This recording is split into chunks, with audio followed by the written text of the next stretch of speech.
ધર્મના નામે ધતિંગ કરતા અને બની બેઠેલા ભુવાઓ નિર્દોષ લોકોના જીવ સાથે ચેડા કરે છે.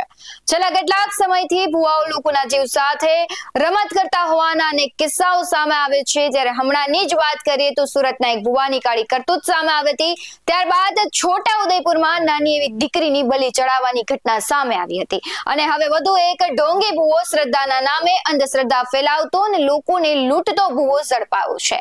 આપણે એક બાજુ વિજ્ઞાન અને ટેકનોલોજીની વાત કરીએ છીએ. લોકો શિક્ષિત થતા જાય છે, પણ તેમ છતાં લોકો ધર્મના નામે ધતિંગ કરતા ભુવાઓ પાસે જાય છે સમસ્યાનું સમાધાન કરવા. પરંતુ થાય છે એવું કે સમસ્યાનું સમાધાન તો નથી મળતું, પરંતુ આર્થિક રીતે અને માનસિક રીતે તે વધારે નબળા પડતા જાય છે. એક વસ્તુ સમજવા જેવી એ છે કે જો તેઓ સાચા ભુવા હોય તો તેમની ઉપર આવી સમસ્યાઓના આવવાના એંધાણ તેમને કેમ નથી ખબર પડી જતા? તેઓ જુગતું રમતા ઝડપાઈ જાય છે તો તેમને કેમ અગાઉ તેની લીલા બચાવતી નથી?